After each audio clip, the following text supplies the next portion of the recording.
Tropical Storm Debby has formed in the Gulf, and while this is the focus of many people in Florida and the Southeast, I'm telling you, if you live anywhere on the East Coast, you should be watching this storm as it has the potential for impacts as far north as New England. I'll talk about what I'm looking at and what you should prepare for depending on where you live. And if it wasn't obvious, by the way, that's Debby right next to me. It's what it looked like when it was declared a tropical storm late Saturday afternoon. Let's jump right to the National Hurricane Center forecast for Debby, and what you can see here is the expected motion over the next 5 days. You have tropical storm warnings shaded in dark blue up and down the Florida coastline, and where you see that red shading, those are hurricane warnings. And by Monday afternoon, this storm is expected to be a weak hurricane at landfall with sustained winds in a Category 1 range. But here's the thing, you're also noticing after landfall, it doesn't move very much. In fact, by Thursday, we're expecting the center of this storm to be just getting through South Carolina. Now, while the wind will be a concern, especially for parts of the Florida coastline, I'm more concerned about that slow movement and for a much greater area. Let me explain why that is here in the next couple of minutes. I'm going to take you to our expected rainfall here, and these are some of the numbers that we're expecting over the next couple of days. We're using the National Blend of Models. If you're curious, it takes inputs in from a bunch of different weather models. I like its accuracy. And what you're seeing here are those red and gold colors show up. That's a sign of very heavy rainfall. Anywhere you're seeing the red shading, that's where you may be seeing 2 to 4 inches of rain, which is a ton of rain in its own right. But when those gold colors are showing up, you're seeing 4+ inches of rain. And in this case, we're talking about some areas that may be pushing a foot of rainfall. That's right, a foot of rainfall, especially in places like Georgia and South Carolina on the coastlines there. This is very concerning because we're talking about a ton of rain in a very small amount of time. Now, when we're talking about the potential for flash flooding, there is no one value that makes you say, okay, we need to think about this. It's really more the amount of rain that falls over a small amount of time, what part of the country it's falling in here. But anytime you're seeing 2+ inches of rain, you have to start thinking about the potential for flash flooding. 4 or more, that's a big concern. And when we're talking about some values that are just obscene here, up to a foot, I mean, that is significantly strong signal that there will be some flash flooding. And that's why I'm much more concerned about the slow moving nature of this storm. Because it's moving so slow, it has a lot of time to persistently dump rain on these areas. And this is our expected rainfall through Thursday, by the way. So areas of greatest concern, really anyone shaded in gold here. It's the coastline of the Southeast and a good chunk of northern Florida that will see a lot of this very heavy rain. But it's not the only place that will see heavy rain. Let me show you the rest of the East Coast. We're using the same map, same model here. I'm going to put this into motion once again. And this is where there is some change in our forecast that we need to watch. So this is our expected rainfall through Monday now. What you're seeing is that gold color extend all the way up the East Coast into New England. Now, in this scenario, we're talking about flooding really across the entire East Coast over the course of this week. This is your expected rainfall through Sunday, and Sunday's the day that it would eventually exit New England, more or less. And in this case, you were still talking about anywhere from 4 to perhaps 8 inches of rain. You're seeing higher totals on here. I believe they may be a little overdone, but we'll call it 4 to 8 inches of rain up the eastern seaboard. That would be really not a great scenario, and it's a possible one without a doubt, and it's one that if you're in New England, if you're in the mid-Atlantic, you need to be watching the later days of this week because this could play out for sure. And that's why I want to take this seriously. A lot of times I think you see people posting some ridiculous maps and most of the time it doesn't pan out. While I'm not sold on this yet, I do think it's actually a reasonable scenario, so let's take it seriously. But let me show you what we need to watch to determine if this will come to fruition or if it might not. So let's take a look at our upper air pattern, which will reveal some hints. I'm taking you here to our 500 millibar heights, and it gives us an idea of the big players in the atmosphere. And if you're meteorologically savvy, it can tell you a lot about where a hurricane or any storm may go. So I'm going to put this into motion, and you're going to notice a few things. Just keep an eye on the map right in front of you. We're moving this through Monday, Tuesday, and into Wednesday. And here we are at the end of Wednesday. And what you're seeing and what you may have noticed are some of these red and dark red colors out here in the center part of the country and out over the Atlantic.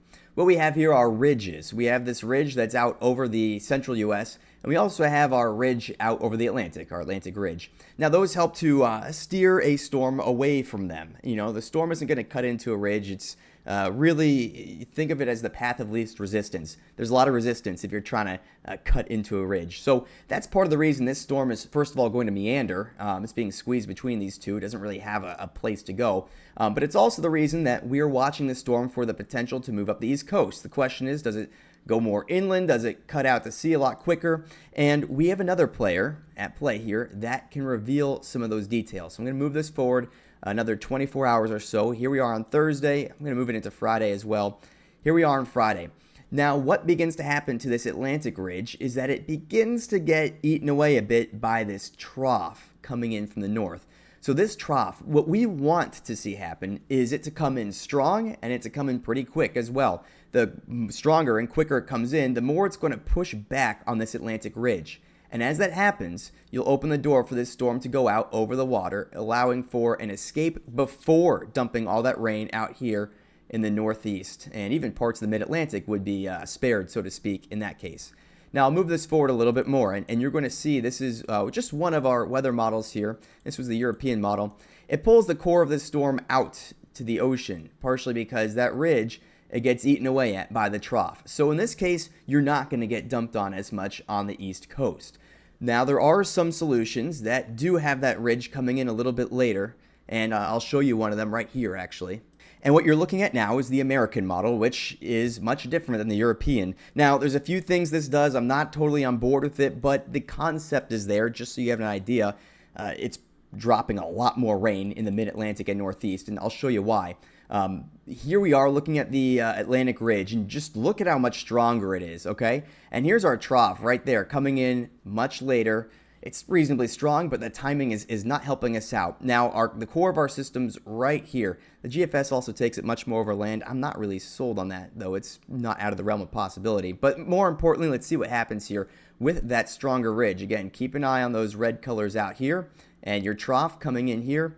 What's going to happen is that storm, it actually begins to get ingested by the trough right around here, but that is much farther west than the European. This ridge keeps steering it out away from itself. This trough doesn't quite capture it soon enough, and this scenario would drop a lot more rain out here in the mid-Atlantic. So while again I'm not totally on board with this single run of the American model, it does paint a picture that ridge in the Atlantic could come in stronger, and that does give credence to some of those much higher precipitation forecasts for the mid-Atlantic and northeast. Again, both are possibilities right now. If you're in the southeast, though, that's where I have the greatest concern. That's where you really need to be paying attention right now. And if you're in the mid-Atlantic and northeast, you don't need to be super concerned at this point, but you do need to be watching because, at least we're talking about the later days of the week and next weekend being very wet. Let's take a look, though, at the excessive rainfall outlook. That paints a picture at what the Weather Prediction Center is looking at this point. So here's our outlook from the Weather Prediction Center, and this basically gives you an idea of the flash flooding threat. It's categorized by marginal, slight, moderate, and high. Marginal being the lowest level, high being the highest level. High risks are quite rare here. Moderate risks are reasonably uncommon too, but you're about to see one here. We're going to zoom in a little bit more on the southeast, of course, because that's where the action is happening, and we're going to start here with our forecast for Sunday. And what you're seeing here is that area shaded in red. That's your kind of on the edge of the Florida Panhandle. I don't really know what that middle ground is right there, but you can see not far from Tallahassee, that is where you have your moderate risk for flash flooding. But you also have a slight risk, which extends all the way through southern Georgia, even into southern South Carolina, and across much of the state of Florida. And this is just Sunday. It is not on land yet. Again, a slow mover, though, so that outer edge of the storm dropping a ton of rain. And again, too, this is not a hurricane yet, likely still a tropical storm. We'll move it into Monday, and you can see what a wide area already is under that moderate risk for flash flooding. We're talking, we'll zoom in more here too, actually. We're talking about, again, Tallahassee's included in that, Jacksonville, the other coastline of Florida is in there. South Carolina, most of the coastline, at least the southern half of the coastline is in that moderate risk, and a huge chunk of Georgia, just in general, in that risk too.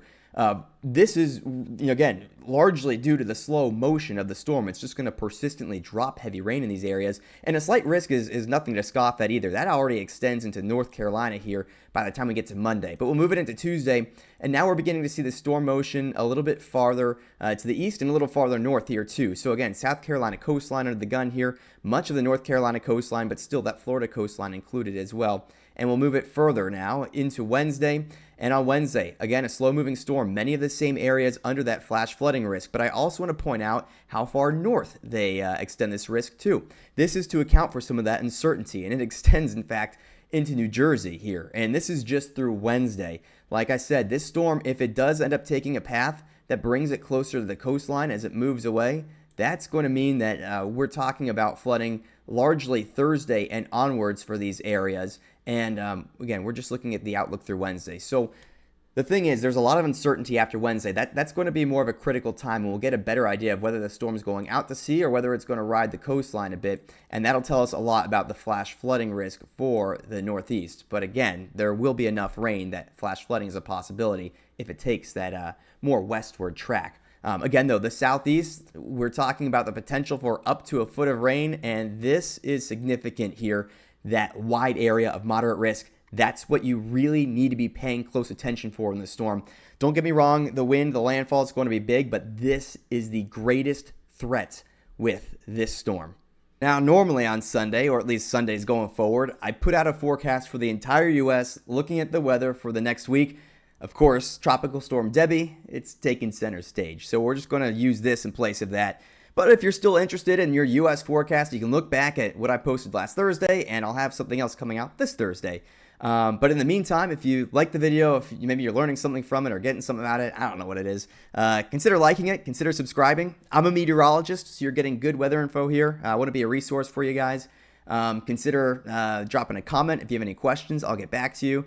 And you can find me at Tucker Weather on basically every other social media if you're looking for more info. But in the meantime, if you live in the Southeast, stay safe. Make sure you're paying close attention to the weather, following what your national weather service is saying, what really any public officials saying. And if you're in the Mid-Atlantic or Northeast, keep on watching this. Like I said, could end up being a more minor storm, but there is reasonable potential that this could be more. So I'll be watching. Hopefully you are too. And hopefully I see you back here soon. Thanks for tuning in, guys.